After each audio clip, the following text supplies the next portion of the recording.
Zombie Apocalypse.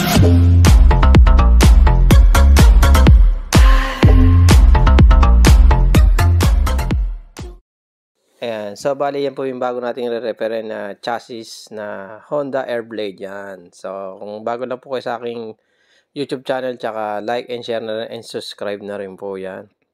So, maraming salamat po sa mga nasusubscribe ng ating YouTube channel. Yan, re-repair po natin yung bulok. No? Bulok po yan na grabe po yan. At pinakita ko lang po sa inyo. Yan. Bali, ang gagamitin natin materials dyan, Schedule 40 galvanized po. Yan. Kaya wala pong kabulok-bulok. Yan na po. Nakita lang po kasi ng may-ari yan sa mga video natin. Yung mga ginagawa natin dito sa shop. Kaya nagpagawa siya. So, yes. Simulan na natin. Yan. So, bali nabaklas na natin yung mga part ng mga bulok. Bali yan, tinatanggal na. Bali, binaklas po lahat yung mga computer box niyan, yan. Tapos yung magtutuloy niya na yung kasama ko kasi may pinuntahan pa tayo niyan eh. Ayan. So, yan, okay na. Naikabit na yung mga part ng mga bulok. Kaya schedule 40 po ginamit natin na galvanized dyan.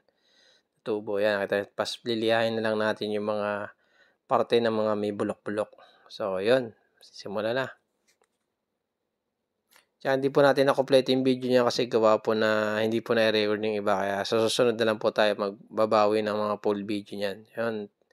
Tsaka okay naman po siya, na-repair na po siya ng maayos. Yan. So, makakapal pong materials ginamit natin dyan. So, okay po. Let's go. Yan. Yung binaklas po pala yan, ginamitin natin ng mga jig yan. Hindi po tayo basta-basta nagbabaklas ng mga chassis na wala tayong jig kasi mawawala tayo sa alignment niyan. Tapos yung mga kahari po niya fit din. So yan, nakita nyo yung pinakakasaan ng flooring niya. Yan na gumagana rin po yan. Hand tap din po yan. Nakita nyo. Hinantapan din po natin yan. Yan. So nakita nyo na talagang ayos na ayos po yung gawa natin dito. Tsaka pag iniwan nyo, maayos na maayos po yung pagkakagawa. Yan. Hindi po natin bibigay na hindi lapat yung mga kahan yan. So yan. Bali, maya po, pipinturahan na yan. May mga video naman po tayo ng full process ng paggawa niyan. Makita nyo naman po, check nyo naman po sa ating YouTube. Sa YouTube, nakita nyo po lahat ng in-upload ko dyan. Yung mga bulok ng pinagbaklasan, yan, mga bulok na bulok. Nakita nyo po, gaano katindi. Ayan. So, ayan, bali, natanggal yung mga pinagtanggalan po. Okay, dito na tayo sa pagpapatuloy na ng paggawa ng chassis. Ayan, nakita po yung ginamit natin tubo dyan. D2 na schedule 40 po yung kapal ng materyales. At galvanized po yan. Pati po yung ginamit natin isang tubo, 3/8 naman po yun. Yung maliit na tubo na yung may nakahantap yung sa kabitan ng flooring. So, ayan, kung bago lang po sa aking YouTube, yan, like and share na rin po and subscribe. Thank you po. Thank you.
Saan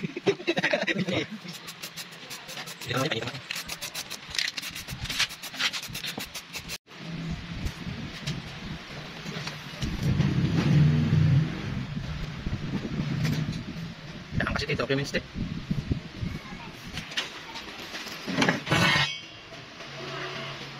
Hindi mo mo din may pagka ano, hindi pa video ko ha.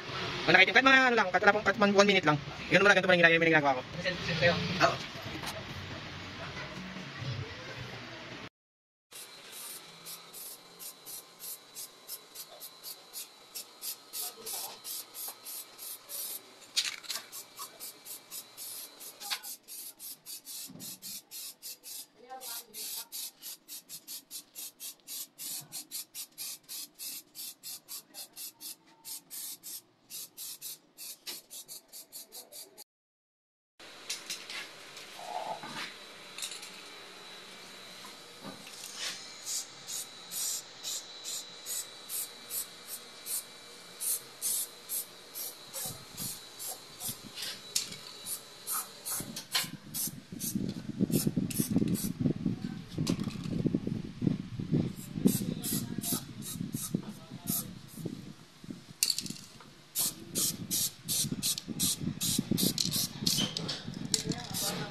So, ayan, okay na po yung kaha, naikabit na natin.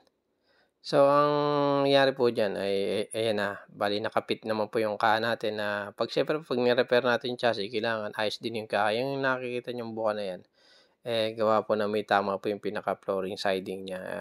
Nasemplang po yata yan, tapos yun yung pudpud na yun yung kaya nakahanga siya. So, ayan yung mga kaha naman, nakita niyo naman po, pit naman po siya, ayan. So, sa mga gusto pong magpagawa saka mapanood nyo itong video nito ay PM nyo lang ako sa aking page yan na Rig Metal din page natin. Nakita nyo, tuyo na po yung chassis na yan. Nakita nyo, wet lang siya kasi glossy po yung ginamit na pintura dyan kaya medyo makinang po. Yan. Primeran po yan tsaka po nilagyan ng black. Ayan. So, yan. Tingnan natin feedback na may-ari. Atin si Sir, bali na-recommenda lang sa atin, may ni-repair tayo ng chassis repair. Nakita naman ni Sir yung proseso.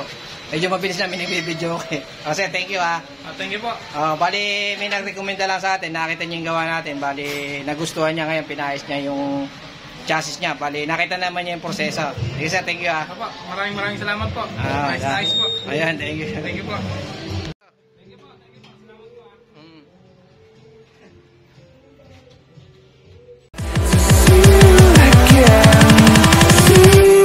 Again